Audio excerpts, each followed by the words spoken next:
राधे राधे भक्तों, स्वागत है आप सभी का एक बार फिर से आज के इस खास वीडियो में। भक्तों, पितृपक्ष का समय सनातन धर्म में अत्यंत ही पवित्र माना गया है। इस काल में हम अपने पूर्वजों का स्मरण कर श्रद्धा और कृतज्ञता के साथ उन्हें तर्पण और श्राद्ध अर्पित करते हैं। शास्त्रों में कहा गया है कि पितृपक्ष में यदि कोई भगवद गीता का पाठ करे, विशेषकर 7वें अध्याय का श्रवण या पाठ करे, तो उससे पितरों को दिव्य लोक की प्राप्ति होती है और जीवात्मा के लिए मोक्ष का मार्ग सरल हो जाता है। गीता का 7वां अध्याय ज्ञान और विज्ञान योग हमें यह सिखाता है कि सच्चा ज्ञान क्या है और भगवान की महिमा का अनुभव कैसे किया जा सकता है। भगवद गीता के 7वें अध्याय में श्री कृष्ण अर्जुन को परम सत्य का ज्ञान करवाते हैं। जो लोग इस परम सत्य को सुनते हैं, उनके पितृ परम ब्रह्म में लीन हो जाते हैं और पितृदोष से मुक्ति मिलती है। इसलिए पितृपक्ष में इस अध्याय का श्रवण करना पूर्वजों की आत्मा को शांति और मुक्ति प्रदान करता है। तो आइए अब हम सब मिलकर सुनते हैं श्रीमद् भागवत गीता का 7वां अध्याय ज्ञान विज्ञान योग। इस अध्याय में कुल 30 श्लोक हैं। इस अध्याय का महात्म्य भगवान शिव ने माता पार्वती जी से कहा था। भगवान शिव कहते हैं कि हे पार्वती, अब मैं 7वें अध्याय का महात्म्य बताता हूँ, जिसे सुनकर कानों में अमृत राशि भर जाती है। पाटलिपुत्र नामक एक दुर्गम नगर है, जिसका गोपुर यानी द्वार बहुत ही ऊंचा है। उस नगर में शंकुकर्ण नामक एक ब्राह्मण रहता था। उसने वैश्यवृत्ति का आश्रय लेकर बहुत धन कमाया, किंतु ना तो कभी पितरों का तर्पण किया और ना देवताओं का पूजन ही। वह धन उपार्जन में तत्पर होकर राजाओं को ही भोज दिया करता था। एक समय की बात है, उस ब्राह्मण ने अपने चौथा विवाह करने के लिए अपने पुत्रों को और बंधुओं के साथ यात्रा की। मार्ग में आधी रात के समय जब वह सो रहा था, तब एक सर्प ने कहीं से आकर उसकी बाह में काट लिया। उसके काटते ही ऐसी अवस्था हो गई कि मणि, मंत्र और औषधि आदि से भी उसके शरीर की रक्षा असाध्य जान पड़ी। तत्पश्चात कुछ ही क्षणों में उसके प्राण पखेरु उड़ गए, अर्थात उसका देहांत हो गया और वह प्रेत बना। फिर बहुत समय के बाद वह प्रेत सर्प योनि में उत्पन्न हुआ। उसका चित्त धन की वासना में बंधा था। उसने पूर्व वृतांत को स्मरण करके सोचा, मैंने घर के बाहर करोड़ों की संख्या में अपना जो धन गाड़ रखा है, उससे इन पुत्रों को वंचित करके स्वयं ही उसकी रक्षा करूंगा। सांप की योनि से पीड़ित होकर पिता ने एक दिन स्वप्न में अपने पुत्रों के समक्ष आकर अपना मनोभाव बताया। तब उसके पुत्रों ने सवेरे उठकर बड़े विस्मय के साथ एक दूसरे से स्वप्न की बातें कही। उनमें से मंझला पुत्र कुदाल हाथ में लिए घर से निकला और जहां उसके पिता सर्पयोनि धारण करके रहते थे, उस स्थान पर गया। यद्यपि उसे धन के स्थान का ठीक ठीक पता नहीं था, वह भी उनके चिन्हों से उसका ठीक निश्चय कर लिया और लोभ बुद्धि से वहां पहुंचकर बांबी को खोदने प्रारंभ कर दिया। तब उस बांबी से बड़ा भयानक सांप प्रकट हुआ और बोला, अरे मूर्ख, तू कौन है? यहाँ किस लिए आया है? यह बिल क्यों खोद रहा है? किसने तुझे भेजा है? यह सारी बातें मेरे सामने बता। तब वह पुत्र बोला, मैं आपका पुत्र हूँ, मेरा नाम शिव है। मैं रात्रि में देखे हुए स्वप्न से विस्मित होकर यहाँ का स्वर्ण लेने के कौतूहल से आया हूँ। पुत्र की यह वाणी सुनकर वह सांप हंसता हुआ उच्च स्वर से इस प्रकार स्पष्ट वचन बोला, यदि तू मेरा पुत्र है तो मुझे शीघ्र ही बंधन से मुक्त कर। मैं अपने पूर्व जन्म के गाड़े हुए धन के लिए ही सर्प योनि में उत्पन्न हुआ हूँ। पुत्र ने पूछा, पिताजी आपकी मुक्ति कैसे होगी? इसका उपाय मुझे बताइए, क्योंकि मैं इस रात में सब लोगों को छोड़कर आपके पास आया हूँ। बेटा, गीता के अमृतमय सप्तम अध्याय को छोड़कर मुझे मुक्त करने में तीर्थ, दान, तप और यज्ञ भी सर्वथा समर्थ नहीं है। केवल गीता का 7वां अध्याय ही प्राणियों के जरा मृत्यु आदि दुखों को दूर करने वाला है। हे पुत्र, मेरे श्राद्ध के दिन उत्तम विधि से मेरा श्राद्ध कर्म करो और गीता के 7वें अध्याय का पाठ करवाओ। गीता के 7वें अध्याय का पाठ करने वाले ब्राह्मण से पाठ करवाकर उसे श्रद्धा पूर्वक भोजन करवाओ। इससे निसंदेह मेरी मुक्ति हो जाएगी।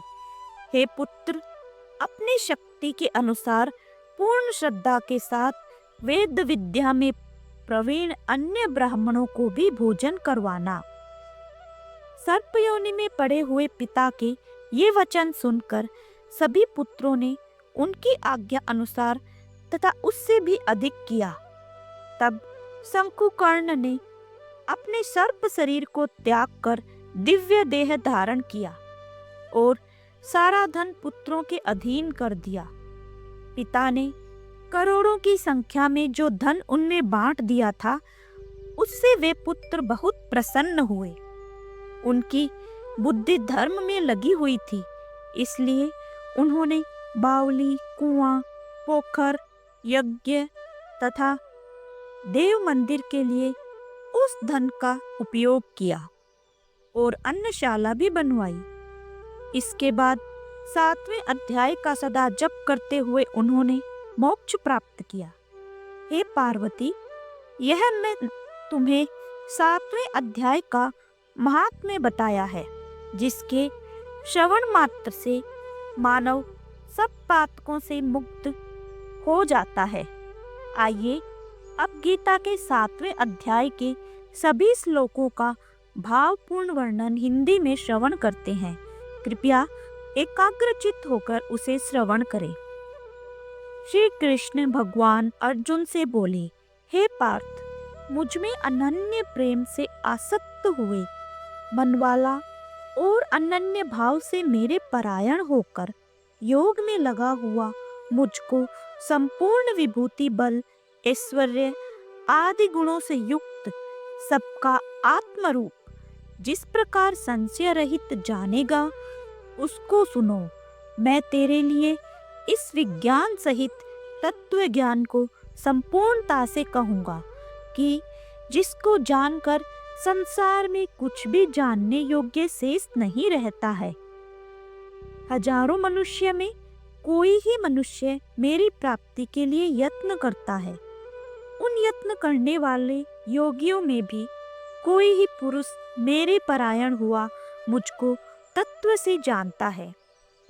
पृथ्वी, जल, तेज, वायु तथा आकाश और मन, बुद्धि एवं अहंकार, ऐसे यह 8 प्रकार से विभक्त हुई मेरी प्रकृति है।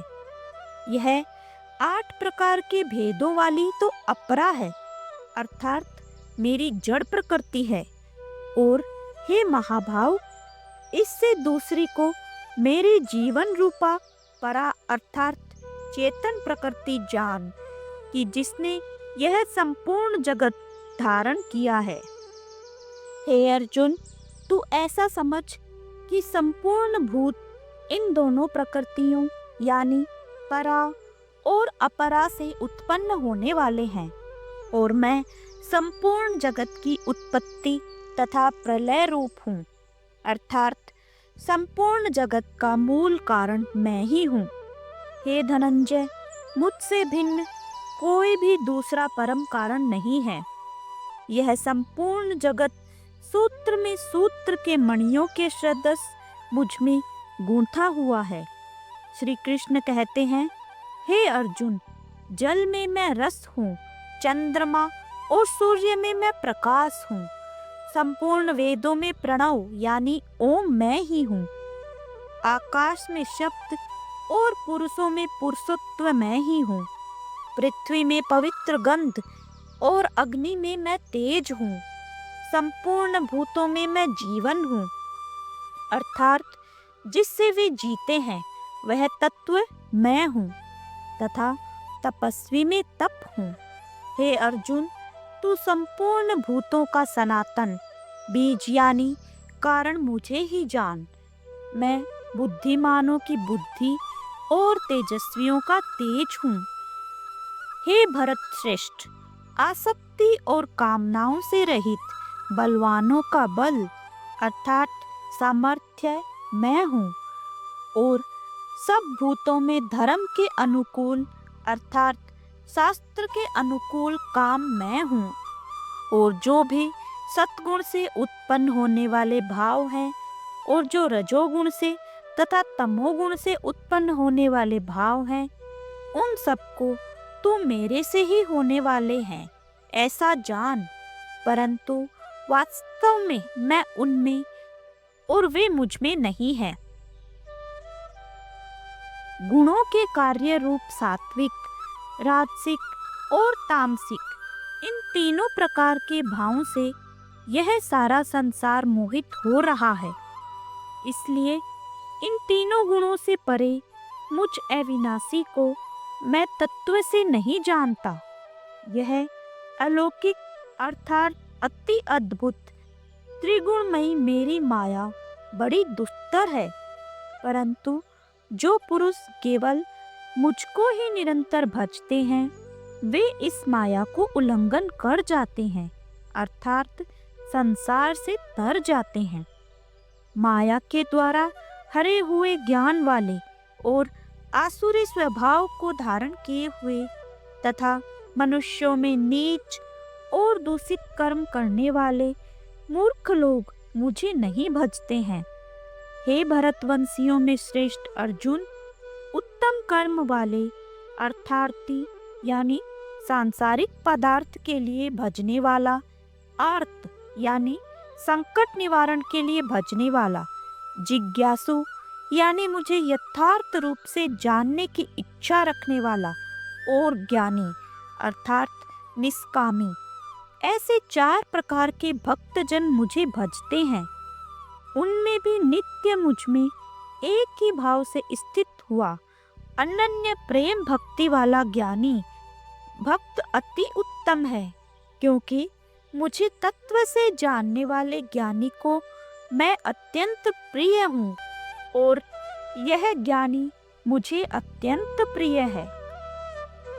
यह सभी उदार हैं अर्थात श्रद्धा सहित मेरे भजन के लिए समय लगाने वाले होने से उत्तम है, परंतु ज्ञानी तो साक्षात मेरा स्वरूप ही है ऐसा मेरा मत है, क्योंकि वह स्थिर बुद्धि वाला ज्ञानी भक्त अति उत्तम गति स्वरूपा मुझ में ही अच्छी प्रकार स्थित है। बहुत जन्मों के अंत के जन्म में तत्व ज्ञान को प्राप्त हुआ ज्ञानी सब कुछ वासुदेव ही है, इस प्रकार मुझे भजता है वह महात्मा अति दुर्लभ है। श्री कृष्ण बोले, हे अर्जुन, जो विषय से आसक्त पुरुष हैं वे तो अपने स्वभाव से प्रेरित हुए उन भोगों की कामना द्वारा जिनका ज्ञान हरा जा चुका है, वे लोग अपने स्वभाव से प्रेरित होकर उस नियम को धारण करके अन्य देवताओं को भजते हैं अर्थात पूजते हैं। जो सकाम भक्त जिस देवता और भी अनेक देवता के स्वरूप को श्रद्धा से पूजना चाहता है, उस देव भक्त की श्रद्धा को मैं उसी देवता के प्रति स्थिर करता हूँ। वह पुरुष उस श्रद्धा से युक्त होकर उस देवता का पूजन करता है और उस देवता से मेरे द्वारा ही विधान किए हुए उन इच्छित भोगों को निसंदेह प्राप्त करता है, परंतु उन अल्प बुद्धि वालों को वह फल नाशवान है तथा वे देवताओं को पूजने वाले देवताओं को प्राप्त होते हैं और मेरे भक्त चाहे जैसे ही भजे अंत में मुझे ही प्राप्त होते हैं। बुद्धिहीन पुरुष मेरे अनुत्तम अविनाशी परम भाव को न जानते हुए मन इंद्रियों से परे मुझे सच्चिदानंद परमात्मा को मनुष्य की भांति जानकर व्यक्ति के भाव को प्राप्त हुआ मानते हैं।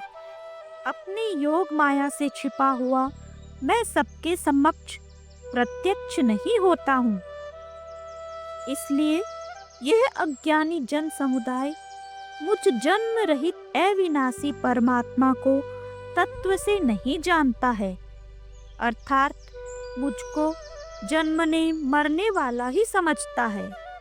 हे अर्जुन, पूर्व में व्यतीत हुए और वर्तमान में स्थित तथा आगे होने वाले सब भूतों को मैं जानता हूँ, परंतु मुझको कोई भी श्रद्धा भक्ति रहित पुरुष नहीं जानता। हे भरतवंशी अर्जुन, संसार में इच्छा और द्वेष से उत्पन्न हुए सुख दुख आदि द्वंद्व रूप में मोह से संपूर्ण प्राणी अति अज्ञानता को प्राप्त हो रहे हैं। निष्काम भाव से श्रेष्ठ कर्मों का आचरण करने वाला जिन पुरुषों का पाप नष्ट हो गया है, वे राग देशाद जनित द्वंद्व रूप मोह से मुक्त और दृढ़ निश्चय वाले पुरुष मुझको भजते हैं। जो मेरे शरण होकर जरा और मरण से छूटने के लिए यत्न करते हैं, वे पुरुष उस ब्रह्म को तथा संपूर्ण अध्यात्म को और संपूर्ण कर्म को जानते हैं। जो पुरुष अधिभूत और अधिदेव के सहित तथा अधियज्ञ के सहित सबका आत्म रूप मुझे अंतकाल में भी जानते हैं, वे युक्तित वाले पुरुष मुझको ही जानते हैं, अर्थात मुझको ही प्राप्त होते हैं। इस प्रकार उपनिषद ब्रह्म विद्या तथा योग शास्त्र स्वरूप श्रीमद् भागवत गीता में श्री कृष्ण तथा अर्जुन के संवाद में ज्ञान विज्ञान नामक 7वां अध्याय संपूर्ण होता है। ओम नमो भगवते वासुदेवाय नमः। ऐसे ही भक्तिपूर्ण वीडियोज के लिए हमारे चैनल और फेसबुक पेज सनातनी ज्ञान गंगा को सब्सक्राइब व फॉलो करें। धन्यवाद।